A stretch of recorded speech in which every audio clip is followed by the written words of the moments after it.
Bonjour à tous, nous sommes le jeudi 15 décembre, il est 11h03. Désolé pour ces 3 petites minutes de retard.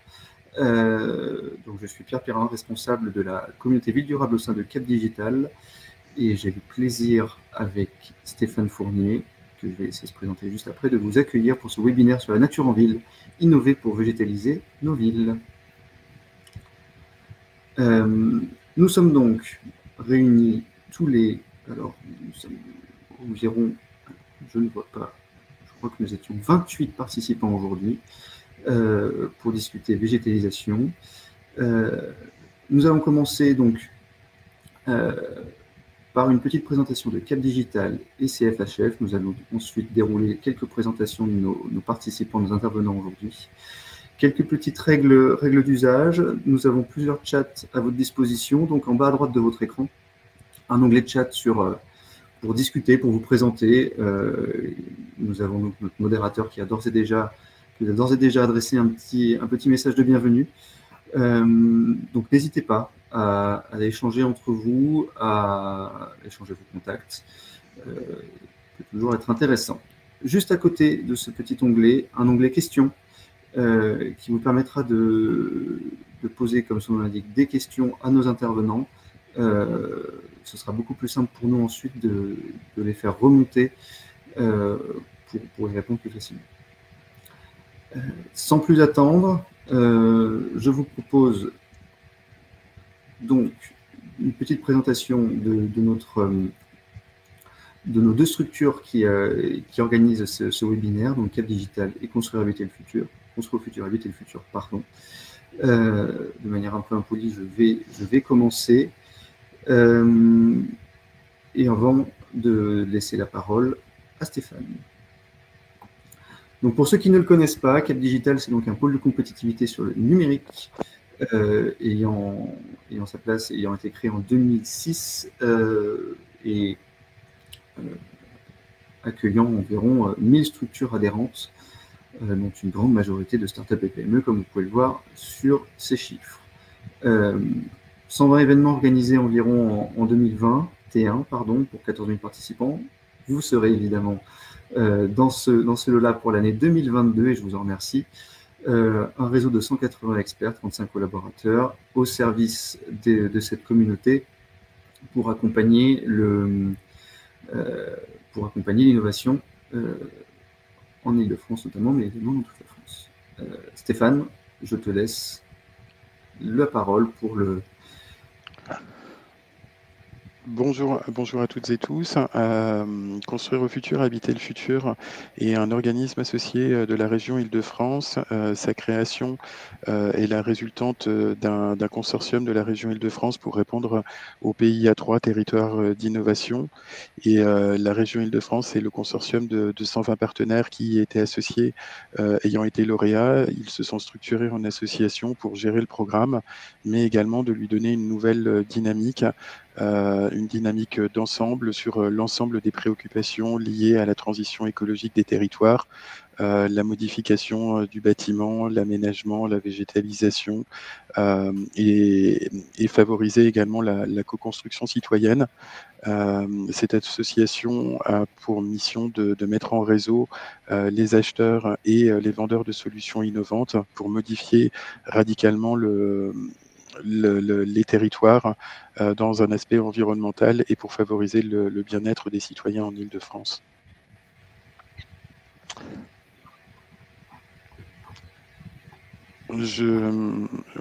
Pierre, je poursuis. Bien sûr. Je profite de ce webinaire pour vous parler d'un appel à manifestation d'intérêt dont l'association, enfin moi j'en ai entendu parler pour la première fois hier, qui est issu de la transformation de l'Agence des espaces verts, qui était une agence régionale et dont la dynamique prioritaire était de travailler sur les terres agricoles en Île-de-France et la préservation des terres agricoles, et qui a modifié, qui vient de changer de nom et de s'appeler Île-de-France Nature, et dont les missions se sont élargies également à la végétalisation, de la végétalisation urbaine en Île-de-France, et notamment Île-de-France Nature a lancé un appel à manifestation d'intérêt à destination des collectivités territoriales et des groupements de collectivités territoriales pour les accompagner dans les études techniques qui sont nécessaires à la maturation et à la conception de projets de végétalisation. La date de clôture de cette AMI est le 15 mars 2023. Elle peut aider sur l'ensemble des études nécessaires à l'ingénierie de projet jusqu'à 70% dans un plafond de 100 000 € par projet. Je voulais vous en parler parce que aujourd'hui, cette AMI n'est pas très connue, mais on vous proposera début 2023 un webinaire de présentation de l'ensemble des activités de Île-de-France Nature et de l'ensemble des dispositifs qui sont mis à la disposition des collectivités territoriales, mais également des professionnels, des associations et des particuliers relatifs à la nature en Île-de-France. Pour les adhérents de l'association Construire au futur, Habiter le futur, dans la partie du référencement des appels à projets, vous pourrez retrouver le détail de l'ensemble des conditions de cette AMI de façon plus détaillée que cette présentation, et sinon n'hésitez pas à nous contacter. Pierre, je te rends la parole. Eh bien, merci Stéphane pour cette présentation et pour cette première opportunité présentée. Je vais garder la parole pendant très peu de temps parce que vient dès maintenant la première présentation d'Artelia, qui va nous expliquer comment la végétalisation est intégrée donc, dans leur stratégie, dans leur activité professionnelle de tous les jours. Europe, Adèle, vous avez 5 minutes devant vous. Bonjour à tous et merci de nous avoir invités à participer à ce webinaire. Donc en fait, Artelia, effectivement, c'est un bureau d'études et d'ingénierie indépendant et multidisciplinaire, puisqu'on travaille sur 5 grands domaines, donc le bâtiment, la ville, le territoire, l'eau, l'énergie et l'industrie. Donc on est plus de 7000 collaborateurs aujourd'hui et on est répartis dans une quarantaine d'agences à l'international. Donc, en gros, chez Artelia, on a différents experts de différents domaines et on travaille en fait aux différentes échelles sur l'aspect justement nature en ville, puisqu'on travaille sur la ville, le territoire, le quartier, les macro-lots et le bâtiment. Donc, avec Adèle, on est plutôt à l'échelle, nous, du bâtiment et du macro-lot. Mais je peux vous expliquer effectivement nos interventions également sur la partie aménagement et renouvellement urbain, puisqu'on travaille effectivement le plus en amont possible des projets. Donc, au niveau de la nature en ville, sur tout ce qui est diagnostic écologique et social. Après, main dans la main avec les différents experts d'Artelia, puisqu'on a des experts écologues, avifaune, experts sol et zones humides, ainsi que des paysagistes également en interne, des chefs de projet, des spécialistes de la coordination. Et avec Adèle, donc, on est plutôt spécialisé dans tout ce qui est conception environnementale et énergétique des bâtiments. Le but, c'est vraiment qu'on puisse éco-concevoir et construire ensemble et avec les différents intervenants extérieurs, les aménageurs, les architectes et autres spécialistes externes à notre entité. On a des spécialistes également de tout ce qui est dossier réglementaire, type études d'impact, études d'impact environnemental et social.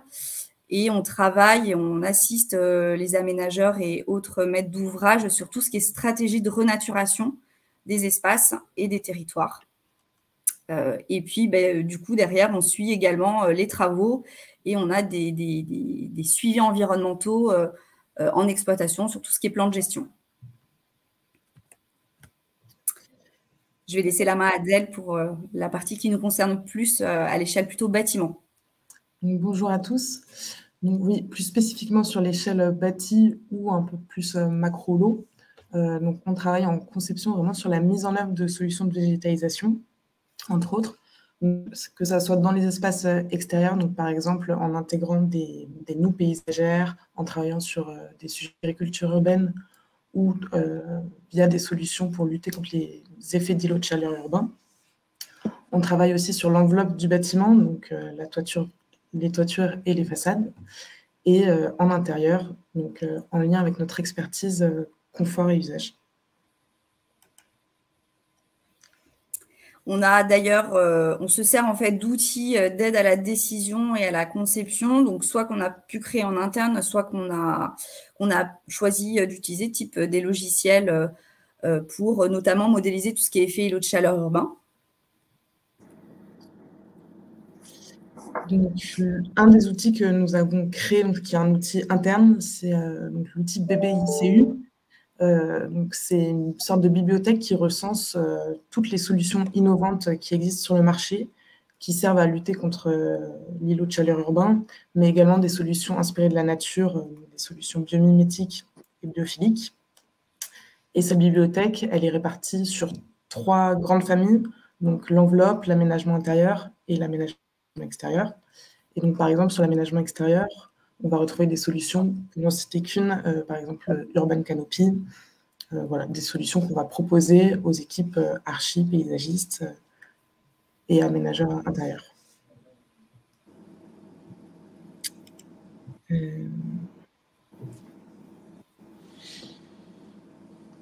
On travaille effectivement également sur tout ce qui est accompagnement de nos maîtres d'ouvrage sur tout ce qui est certification et label thématiques, comme le label biodiversity qui a été développé par le CIBI, mais également les certifications multicritères type HQE BREEAM LEED qui finalement, il y a quelques années en arrière, nous ont bien aidé à intégrer justement les aspects de biodiversité, de nature en ville sur nos projets et qui permettent de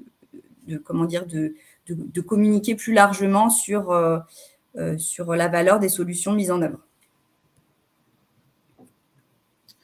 Et donc, l'intégration de la nature peut également se jouer à une échelle donc plutôt intérieure des bâtiments. Donc, on travaille beaucoup sur le design biophilique. La biophilie, qu'est-ce que c'est? C'est en gros l'attrait de l'homme de manière instinctive vers la nature. Donc, elle est déjà connue pour ses nombreuses vertus, donc notamment la réduction du stress, l'amélioration de la créativité et beaucoup d'autres. Donc, c'est une approche qui séduit de plus en plus nos clients et sur laquelle nous avons souhaité les accompagner, car c'est complètement en ligne avec nos expertises.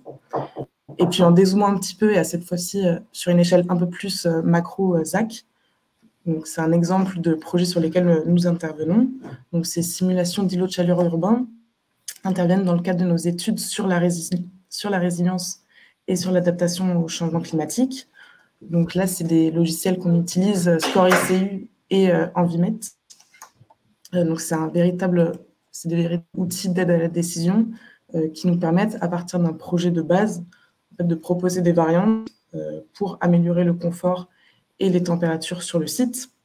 Donc, par exemple, on va représenter les types de surfaces végétalisées, les types de revêtements, l'albédo, donc les couleurs des surfaces. Et le but, c'est de tendre vers des îlots de fraîcheur et de modéliser tout ça pour voilà, avoir des résultats un peu plus tangibles. Et donc, c'est juste après, et j'aurai fini, c'est des exemples de rendus qu'on a donc avec la représentation des températures en extérieur. Voilà, donc c'était un résumé très, très succinct de quelques études et quelques solutions qu'on peut proposer en tant qu'ingénierie environnementale spécialisée à différentes échelles.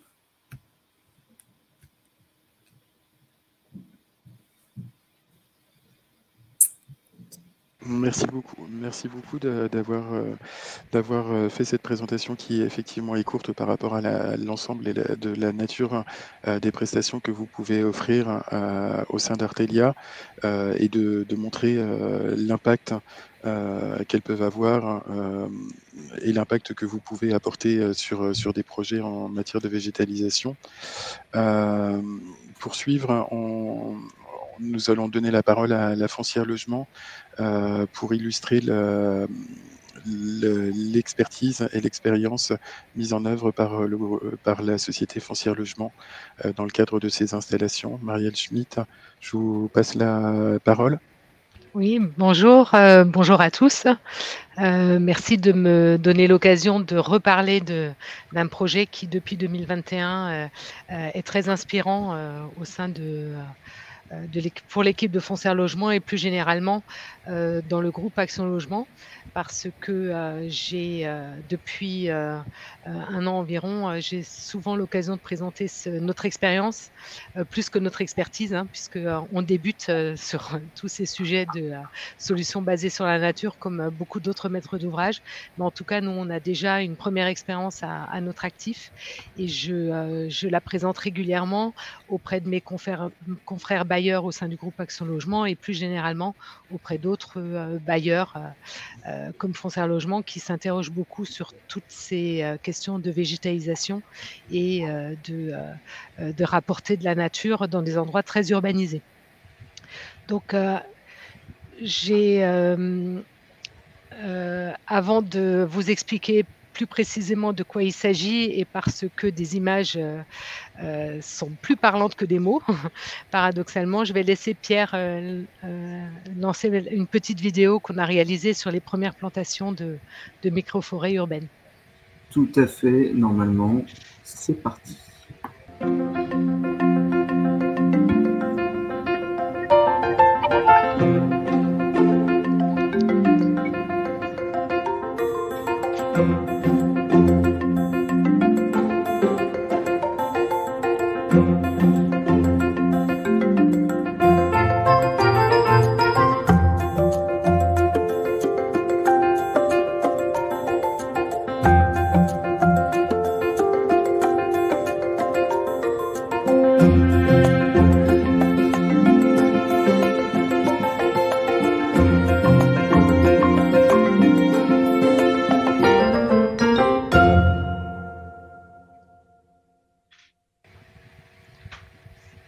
Ça n'a pas l'air de fonctionner. Ah bon? Je viens pourtant de la voir. Est-ce que j'étais le seul? Non, on a vu aussi également. Non, Ah, elle ok. était... C'est OK. D'accord. Bah, moi, je ne l'ai pas vue. Bah, c'est pas grave, je la connais par cœur, donc c'est pas très grave. Donc, pour présenter en quelques mots Foncière Logement, nous sommes membres du groupe Action Logement, un bailleur un peu particulier au sein du groupe puisque nous sommes une association loi 1901 investie de mission d'intérêt général. En premier, de créer la mixité sociale dans les villes et les quartiers et plus récemment, de lutter contre l'habitat indigne. Et notre parc appartient en nue propriété aux caisses de retraite des salariés du secteur privé, Agirc Arrco. On a produit un parc au service de ces différentes missions, réparties sur toute la France et dans les départements d'outre-mer. Nous avons un parc conventionné à l'APL d'un peu plus de 24 000 logements et un parc en loyer libre produit dans les QPV d'à peu près à ce jour 12 000 logements. Et c'est ce parc qu'on a mis donc au service de notre projet de végétalisation, en tout cas d'enforestation, en utilisant cette fameuse méthode Miyawaki. Alors je crois que quand j'ai commencé à parler de ce projet, je passais beaucoup de temps sur l'intérêt de rapporter de la nature dans des zones très urbanisées. Et notamment, j'ai commencé mes premières présentations avant la canicule de cet été. Depuis l'été qu'on a passé, je zappe la partie «Pourquoi voulons-nous rapporter la nature en ville?»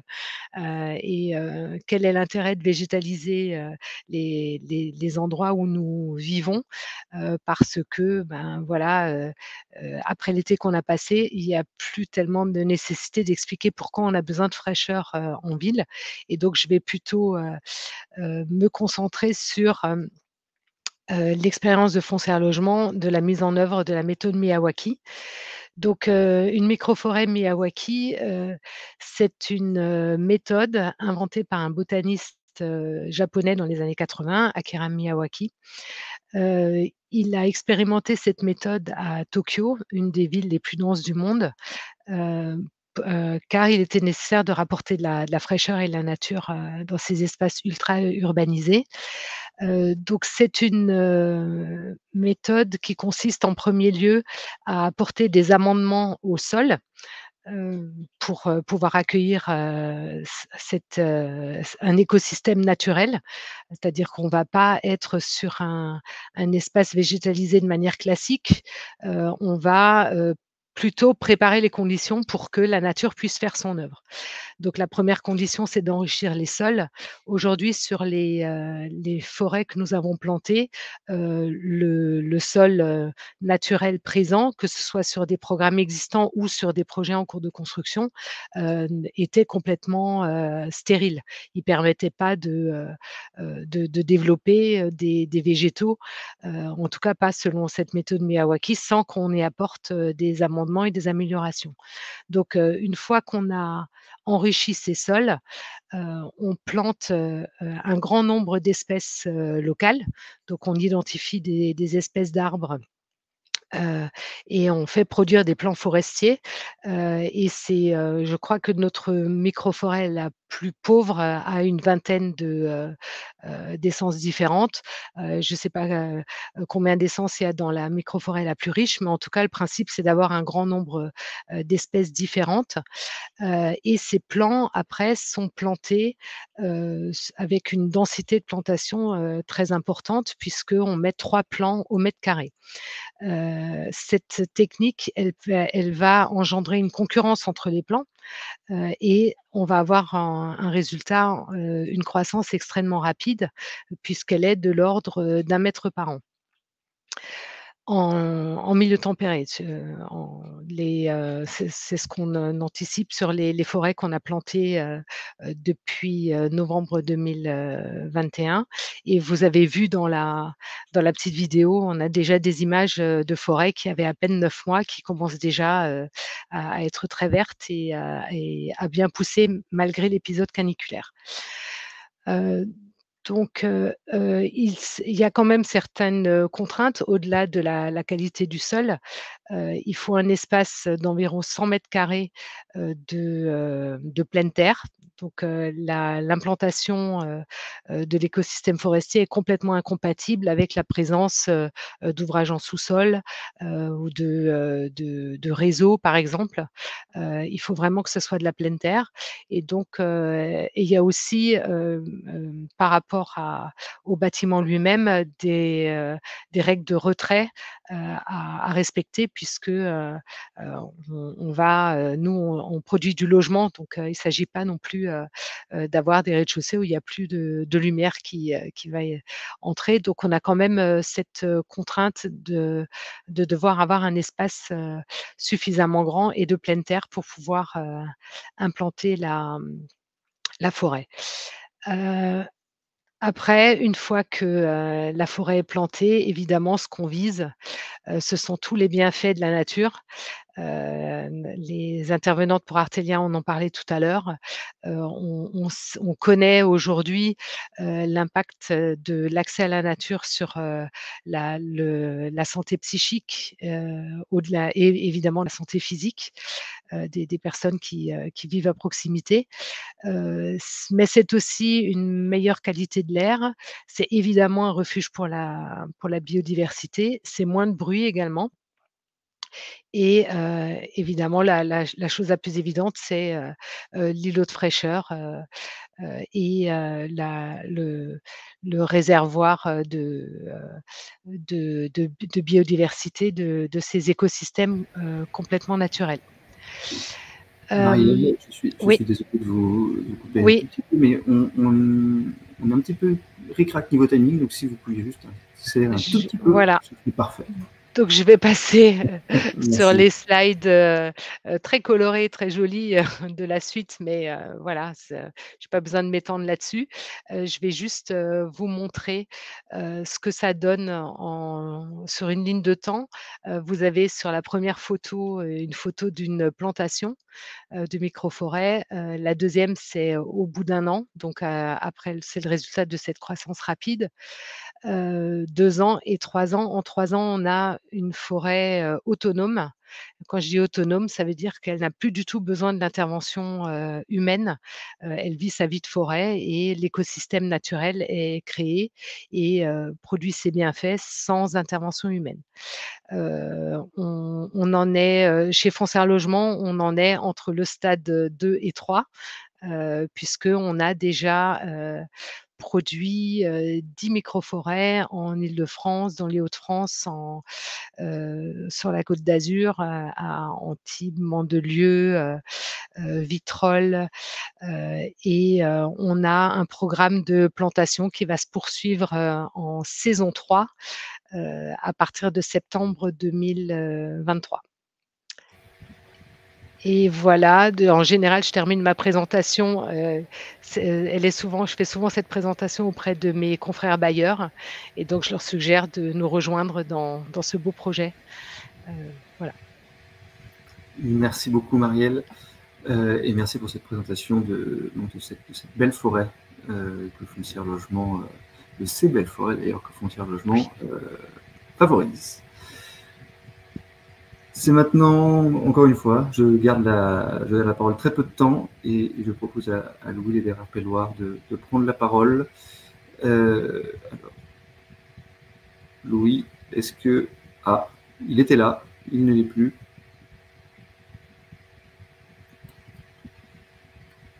Okay. Les aléas du direct. Hop. Je crois qu'il est de retour. Hop.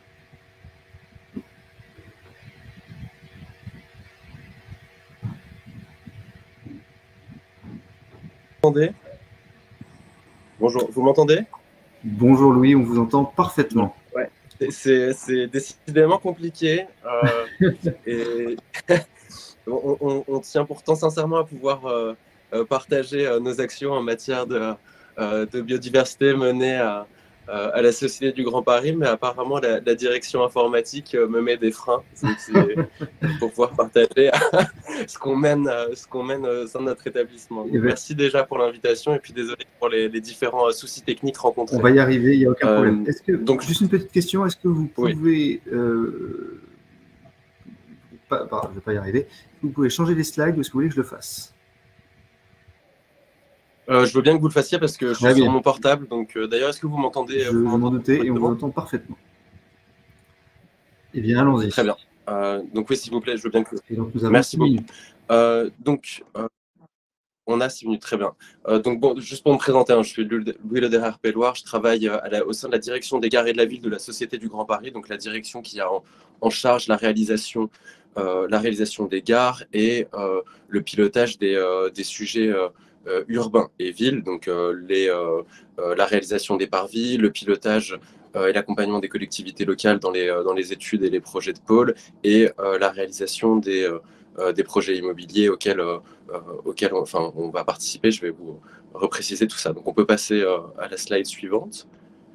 Donc, pour rappel, la Société du Grand Paris, elle est maître d'ouvrage de la réalisation du Grand Paris Express. Donc, c'est 4 nouvelles lignes de métro, 200 km de réseau supplémentaire. Et d'un point de vue urbain, c'est 68 nouvelles gares, 68 quartiers de gare. La PUR a identifié dans ces 68 quartiers de gare 32 millions de mètres carrés aménageables. Et sur ces 32 millions de mètres carrés aménageables, la Société du Grand Paris va réaliser en copromotion une centaine de projets de projets immobiliers qui représentent environ 1 million de mètres carrés sur ces 32 millions. Donc c'est pas anodin, et donc on intervient bien. On peut passer sur la slide suivante, sur 3 objets. Donc le projet d'infrastructure qui est le Grand Paris Express, le projet d'infrastructure de transport, donc avec les gares, les projets immobiliers et les projets d'espace public avec l'intervention directe en maîtrise d'ouvrage sur les parvis de gare et l'accompagnement des collectivités locales sur la mutation des espaces publics autour du parvis et des gares. Donc pour je dirais structurer ou clarifier notre ambition sur la réalisation de... Est-ce que vous m'entendez? J'ai un affichage. Oui, on vous entend très bien. Ok. Pour structurer notre action en matière de biodiversité, on a rédigé plusieurs référentiels, donc référentiel gare, référentiel des places pour la partie espace public et référentiel environnemental et sociétal pour les projets immobiliers, référentiel que j'ai directement piloté et qui détermine différents objectifs en matière environnementale et sociétale, et pour lesquels on consacre évidemment des intentions et des axes sur la biodiversité, avec systématiquement l'objectif de maximiser et diversifier la place de la nature en ville sur les différents objets pour lesquels on porte une intervention. Donc on peut passer à la slide suivante avec la première action, je dirais, qui est au niveau de l'échelle de la gare. Donc la gare, c'est, je dirais, l'objet le plus délicat sur lequel on peut appliquer des ambitions en matière de biodiversité pour des raisons évidentes. À la fois la conception, la mise en œuvre et l'exploitation sont extrêmement contraints techniquement. Et donc y adosser des objectifs ou des stratégies de végétalisation sur ces ouvrages très contraints n'est pas chose aisée, mais on a quand même l'objectif et l'ambition d'appliquer en tout cas sur les toitures des gares, autant que possible des espaces végétalisés. Malgré le fait que ça soit un objet extrêmement contraint, 100% de ces chantiers font l'objet de prescriptions environnementales en matière de biodiversité. Donc ça montre quand même que la complexité technique et la contrainte technique ne nous empêchent pas d'y accorder une importance et un souhait de traiter cet enjeu-là sur cet objet. Si on passe à la slide suivante, donc à l'échelle des projets immobiliers, là on est sur un niveau de contrainte technique évidemment tout autre. Donc dans le cadre du référentiel environnemental et sociétal qui définit l'ensemble des objectifs environnementaux et sociétaux qu'on appliquera dans le cadre de la réalisation de cette centaine de projets urbains et immobiliers, on y consacre un axe sur la place de la biodiversité avec deux objectifs majeurs, qui est redonner la place au monde végétal et animal avec quelques pistes comme privilégier la pleine terre, la préconisation de substrats de terre développés en toiture de façon assez généreuse, des espaces sanctuarisés au développement de la biodiversité, donc avec des abris pour la faune locale et des espaces qui sont du coup pas où on peut pas, les usagers ne peuvent pas intervenir.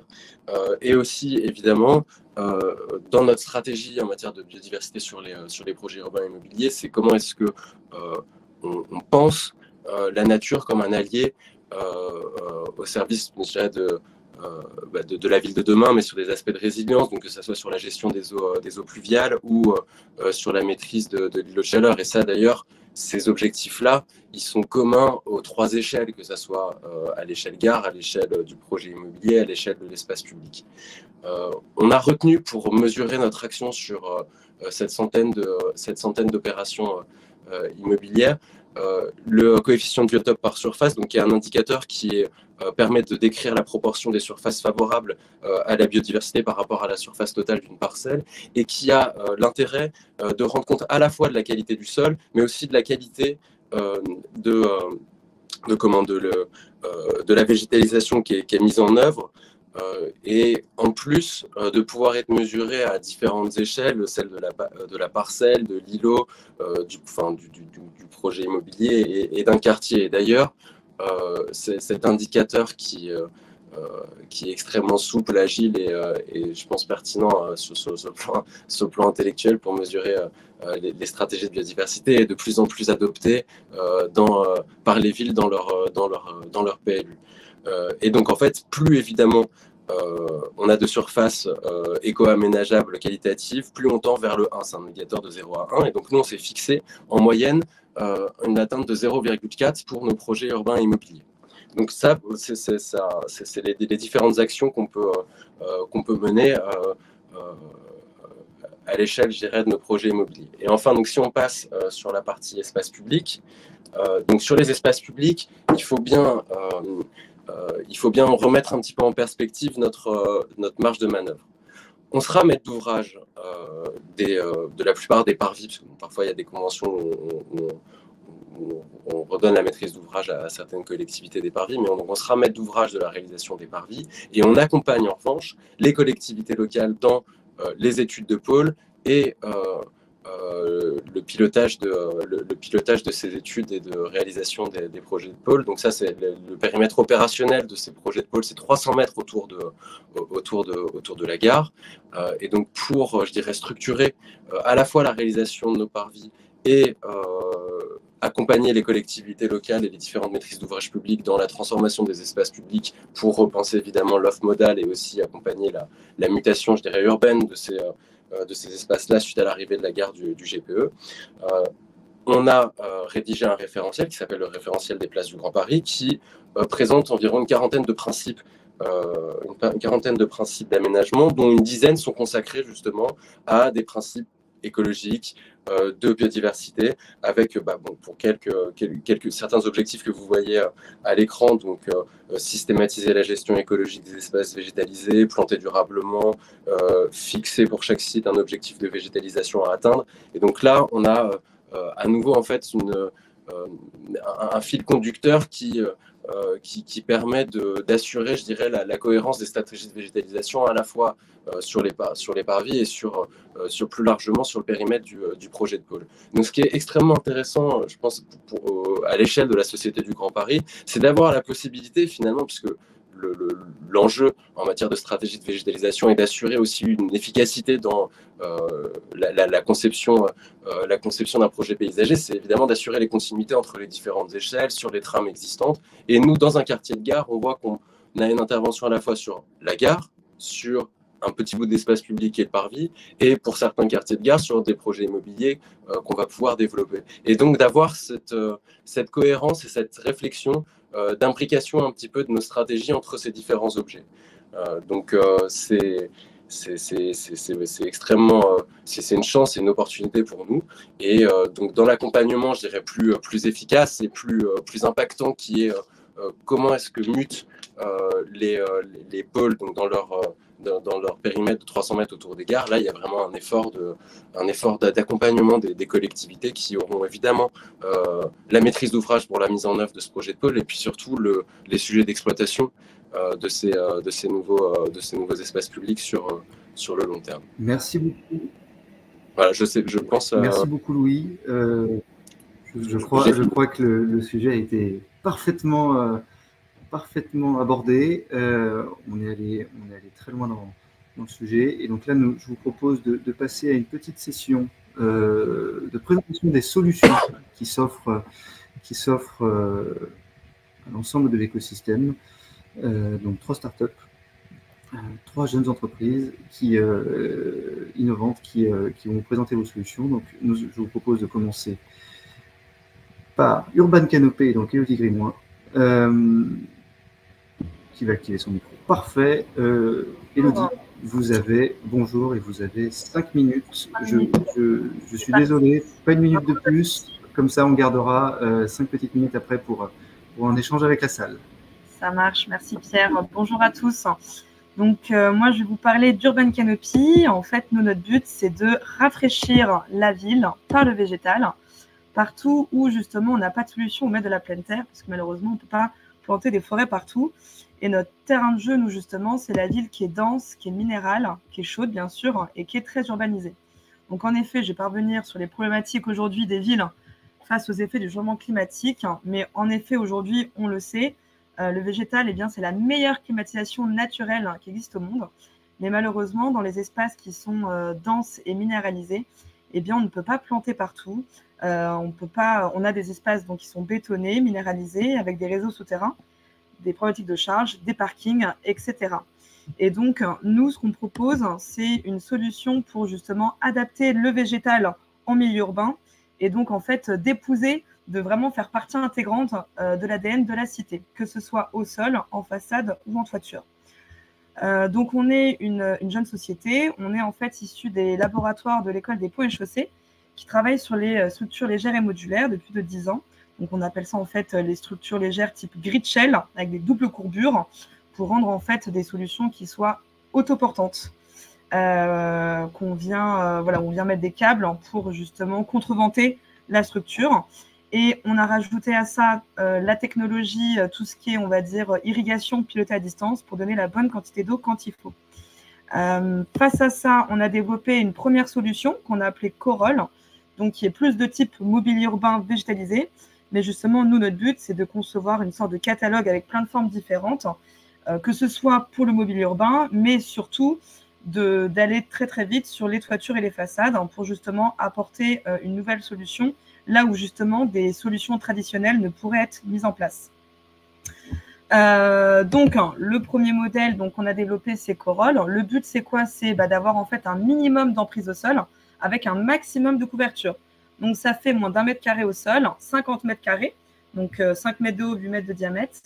Et donc, l'idée, c'est de permettre aux plantes grimpantes de venir justement mailler la structure, venir tapisser pour coloniser vraiment le maximum de surface avec des pots qui contiennent réserve d'eau, réserve de terre et un système d'irrigation.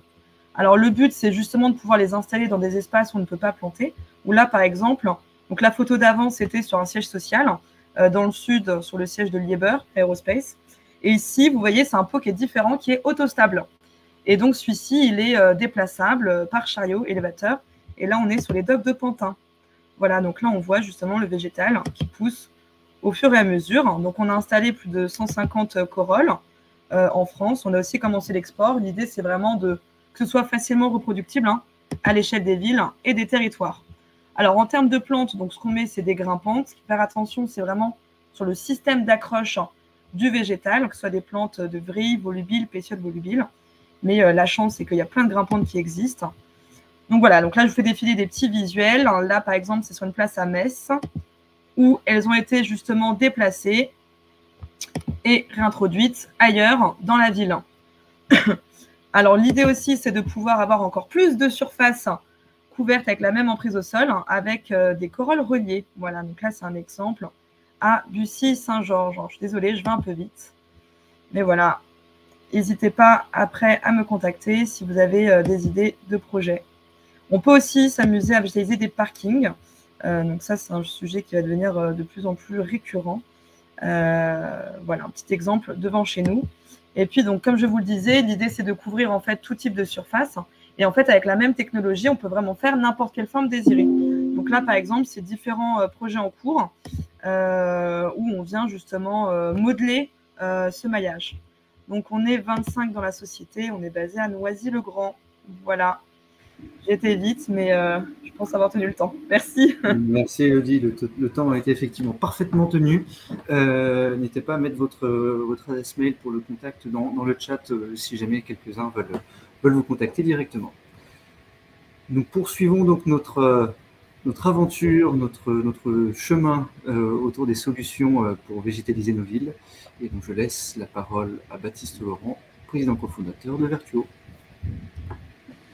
Oui, bonjour à tous. Donc, dans la continuité du coup d'Elodie, moi j'ai créé donc Vertuo. Donc nous en fait on va répondre au même enjeu, mais on s'est vraiment concentré sur la notion de durabilité. Et pour faire perdurer en fait le végétal en ville, il y a une notion qui est essentielle, c'est réussir à l'irriguer en toute saison et y compris pendant des périodes sèches comme on a vécu là cet été. Donc, le principe de base de Vertuo, c'est d'avoir reproduit, en fait, il y a une démarche biomimétique, donc mon associé Elodie est designer, et l'idée, en fait, c'est d'avoir reproduit le mécanisme du cycle de l'eau qui existe dans la nature, mais pour la ville. Donc, ce que vous voyez sur la gauche, c'est le principe vraiment de fonctionnement, c'est-à-dire qu'en fait, globalement, un végétal, pour qu'il puisse irriguer, on a besoin d'une nappe phréatique, on a besoin d'une porosité et d'un substrat qui permettent de remonter cette eau dans les racines. Et ensuite, naturellement, la capillarité va se faire et le végétal va pouvoir s'irriguer. Donc, on a exactement reproduit ce système-là de manière minérale pour la ville. Donc, l'idée, c'est qu'on a une poche d'eau qui va être dimensionnée selon la région, bien sûr.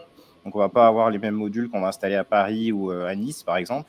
On a une paroi poreuse en pointillé blanc qui permet de faire de la filtration et qui permet du coup à l'eau d'accéder aux racines. Un substrat spécifique sur lequel on a travaillé qui permet du coup de uniquement irriguer les plantes par remontée capillaire, et donc il n'y a pas du tout de principe de mèche ou autre. Et puis ensuite, une palette végétale qui va être adaptée région par région.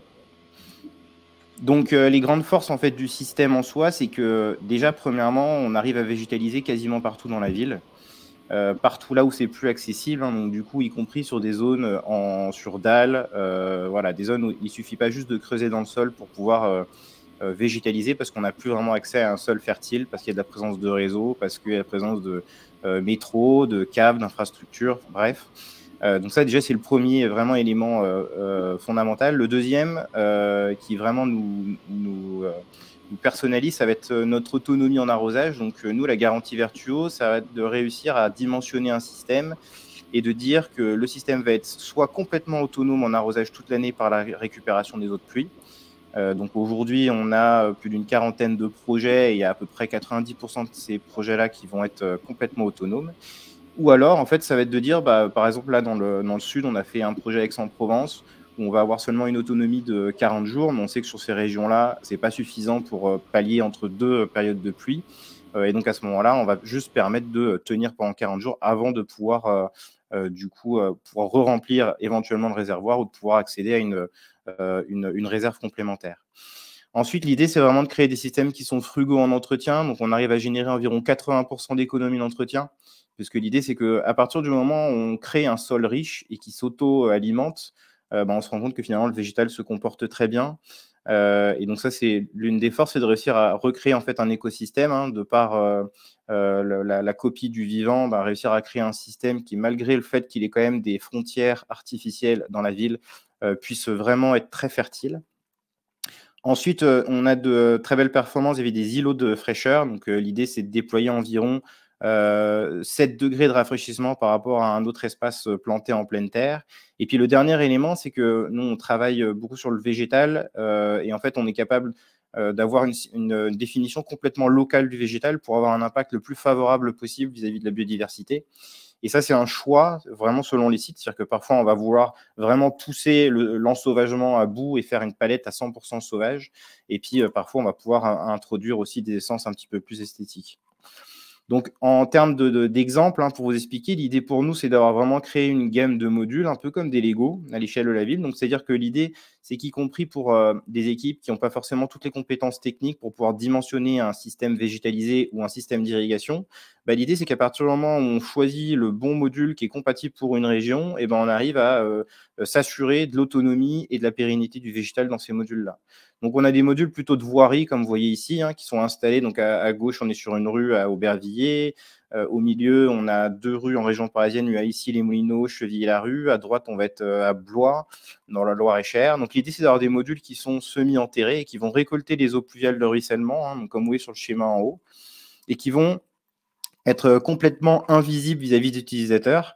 C'est-à-dire qu'un piéton qui se promène ne va pas se rendre compte qu'il y a tout ce circuit hydraulique sous ses pieds, mais qui va permettre du coup de recréer vraiment une bande végétale qui va être la plus productive possible. Donc ça, c'est vraiment le premier système côté voirie. Et puis ensuite, on va avoir un deuxième système plutôt côté bâtiment ou côté place, où là, l'idée, c'est que par des contraintes techniques, quand on ne peut pas s'insérer trop dans le sol, on va pouvoir se raccorder à des façades, à des gouttières. Et donc, du coup, on va pouvoir végétaliser des zones plus proches des bâtiments avec éventuellement plus de fonctionnalités, avec des assises, comme vous voyez sur la gauche, avec des bancs. Et là, on va avoir quelque chose qui est beaucoup plus personnalisable en termes de couleurs. Et donc là, on va se rapprocher bien plus du mobilier urbain. Donc, comme on voit sur le schéma en haut, sur la pose, voilà, on a des modules qui sont toujours sur le même fonctionnement avec la nappe phréatique et la partie en terre et qui vont être raccordés les uns avec les autres et créer du coup des espaces de végétalisation sur des terrasses, des places, des balcons au cœur de la ville. Voilà, je vous laisse mes coordonnées et n'hésitez pas en cas de questions ou autre, avec plaisir. Merci beaucoup Baptiste. N'hésitez pas aussi à mettre votre adresse mail et les contacts sur le chat pour un copier-coller plus aisé. Et nous allons terminer. Il nous reste 9 minutes sur ce webinaire, donc avec un petit peu de chance, il nous restera 4 minutes pour des questions et des réponses. Nicolas Bell, cofondateur et directeur associé de Topager. À vous la parole. Merci. Donc moi, je vais vous présenter un petit retour d'expérience sur les solutions pour installer des jardins partagés et familiaux sur les toits. Donc Topagé, nous, on existe depuis 10 ans. On a 4 unités, 4 pôles dans l'entreprise. Le premier, c'est concevoir, donc une agence de paysage qui est intégrée. Mais aussi, on fait beaucoup de missions d'AMO, par exemple pour des bailleurs sociaux comme 3F. On a fait pour la Société du Grand Paris, on travaille sur la biodiversité justement sur le centre de remisage, de maintenance et de remisage des trains de Champigny, pardon, et également pour faire le cahier des charges de la SOIDEO, le PLU de Paris et autres. On réalise, c'est-à-dire qu'on fait des chantiers, on anime ensuite pour qu'ils soient pris en main. On fait aussi du maraîchage sur certains sites comme le toit de l'Opéra Bastille. Et puis enfin, on a toute une branche d'innovation où on contribue notamment à créer, avec 2 partenaires, on a créé une autre société pour créer des substrats fertiles pour les toitures et pour les sols en recyclant les terres excavées qui s'appellent faiseurs de terre. Alors, je vais vous parler plus spécifiquement des jardins partagés, des jardins familiaux. Donc, un petit mot d'introduction pour bien montrer les 2 modèles. Le jardin partagé, l'idée, c'est que la gestion et les cultures sont collectives. Alors, ça apporte un maximum de liens sociaux. Il faut que ce soit très accessible. Donc, il y a beaucoup d'espace pour le mobilier, pour les circulations, pour que ce soit aussi accessible aux personnes en fauteuil.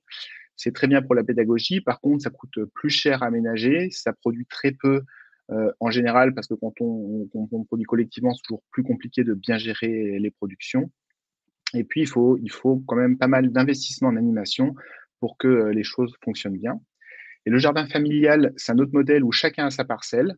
Donc là, on a aussi du lien social et de la pédagogie, mais moins. Comme c'est densément cultivé, c'est moins accessible.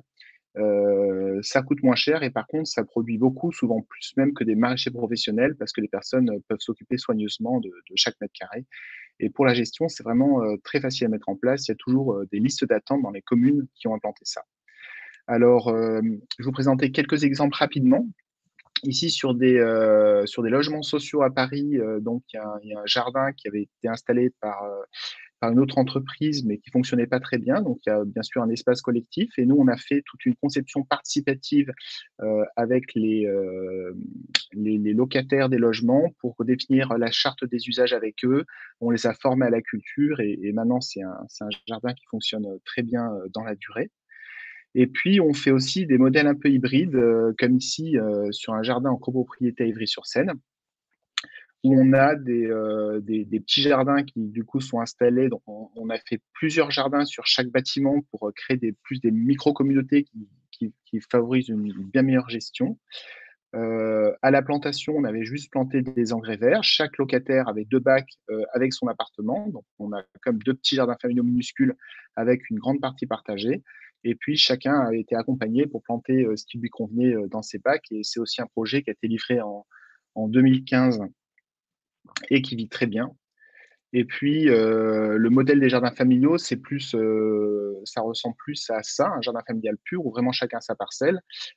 C'est très facile de contrôler les accès. C'est complètement autonome en gestion puisque le faible coût de location des parcelles sert à couvrir tous les frais d'entretien. Et donc, on a donc tous les services écosystémiques rendus tout en ayant quelque chose de vraiment neutre à l'installation. Alors, j'accélère un peu parce qu'on a très peu de temps, mais en gros, on a le modèle de jardin sur terrasse qui est très accessible, mais plus coûteux, qui va rendre moins de services écosystémiques, par exemple, parce que la rétention des eaux pluviales sera beaucoup moins forte si on n'est pas en pleine surface. Et le jardin en pleine surface qui est systématique quasiment pour le jardin familial, où là, c'est moins coûteux, on gère plus de services écosystémiques, mais forcément, on a moins d'accessibilité. Ensuite, on a évalué un peu qu'est-ce que ça rapporte, les services écosystémiques. Donc, on a compilé beaucoup de publications pour évaluer ce que ça peut rapporter pour le bailleur, le fait que l'étanchéité soit protégée et qu'on ait besoin de la changer beaucoup moins souvent, le fait que ça rafraîchisse, le fait que ça ait fait s'économiser du chauffage, et pour la collectivité, en termes de rétention des eaux, par exemple, mais aussi en termes de gestion des déchets, puisque quand on fait son jardin, on composte volontiers ses biodéchets pour faire son compost et pas avoir à l'acheter. Et donc, on a donc moins de frais pour la collectivité pour pouvoir gérer les déchets dont le volume baisse. Voilà, je suis allé vraiment en express pour laisser du temps pour les questions. Et du coup, j'ai oublié de le faire au début, mais merci beaucoup pour cette invitation et cette opportunité de présenter cette solution. Surtout, merci Nicolas, merci pour cette présentation. Le timing a été effectivement parfaitement respecté. Il nous reste donc quelques minutes pour répondre aux quelques questions qui ont été posées dans le chat. Alors, il faut aller vite. Alors, une question d'Arnaud Xinte. Quel est le coût d'une microforêt pour 100 mètres carrés et quelles sont les aides possibles ou disponibles pour les réaliser?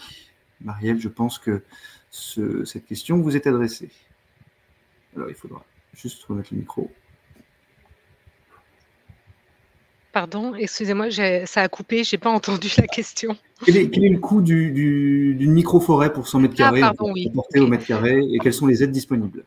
Alors, rapporté au mètre carré, je ne pourrais pas vous répondre parce que chaque microforêt est unique. Donc, on a sélectionné un opérateur qui s'appelle Urban Forest, qui en fait nous fait un devis pour chaque microforêt. Mais par contre, ce que je peux vous dire, c'est que c'est nettement moins cher que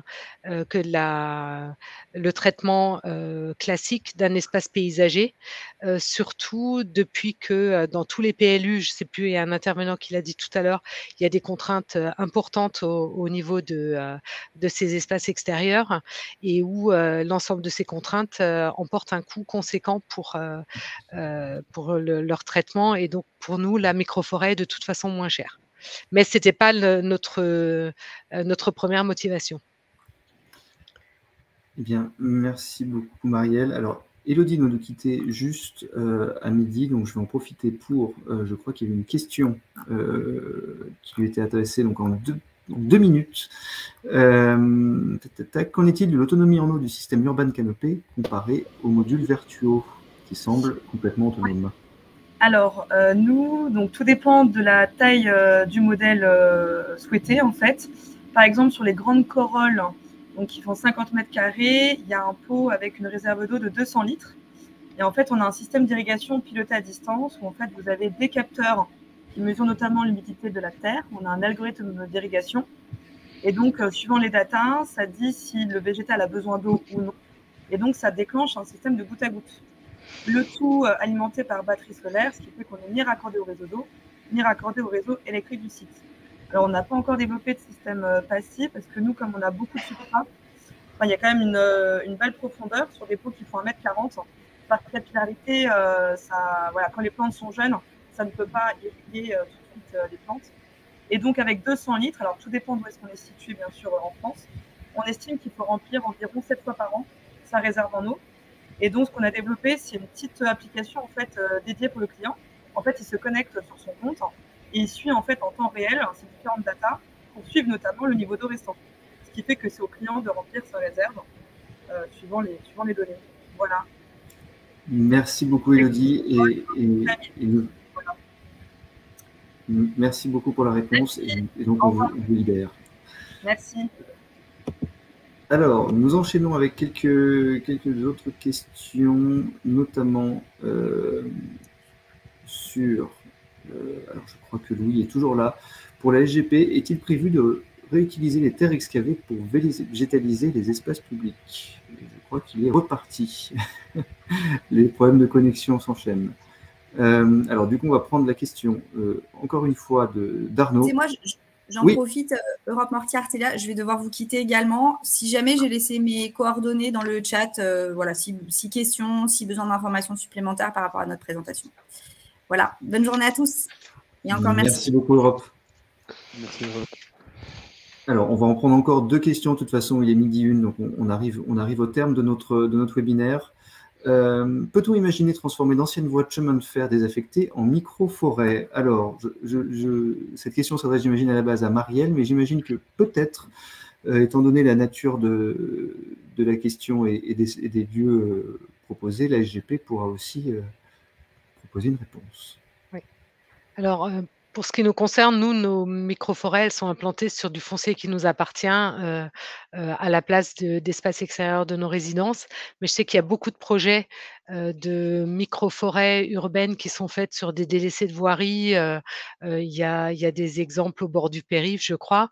Je ne sais pas si c'est la même microforêt que la nôtre, mais tout espace de pleine terre qui permet d'appliquer cette méthode est éligible à ce type d'espace naturel. Et je vais juste compléter, c'est pas envisageable sur évidemment les nouvelles lignes qui sont développées par la Société du Grand Paris. Et je pense que un des obstacles peut-être qu'il y aurait sur un développement pérenne et qualitatif d'une microforêt sur ce type d'espace, c'est l'état de pollution des sols qui pourrait peut-être contraindre à terme un développement assez qualitatif d'une microforêt sur ces espaces. Mais en tout cas, on est nous pas concernés par ce type d'intervention, puisqu'on crée un nouveau réseau et on n'a pas de réseau, on récupère pas de réseau inexploité. Profitons que vous ayez la parole par rapport à une question qui vous a été posée sur est-il prévu de réutiliser les terres excavées pour végétaliser les espaces publics? Alors, il y a une grande attention portée aux terres excavées et à leur réemployabilité. Donc, on étudie plusieurs dispositifs pour pouvoir justement les réutiliser dans le cadre des projets qu'on peut développer par ailleurs. Et je pense notamment à la transformation et au réemploi de certaines terres qui comportent de la kaolinite pour faire du ciment bas carbone à la base, avec une formulation à base de métakaolin. Donc ça c'est un usage pour les terres excavées qui seraient réutilisées pour végétaliser de l'espace public, sous réserve d'une forte dépollution aussi de ces terres-là.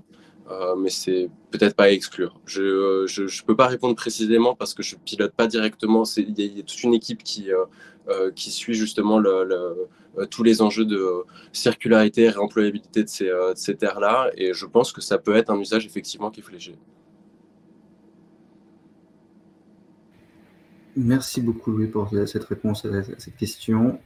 Malheureusement, je pense que malgré les quelques questions qui n'ont pas encore été traitées, je suis désolé pour cela.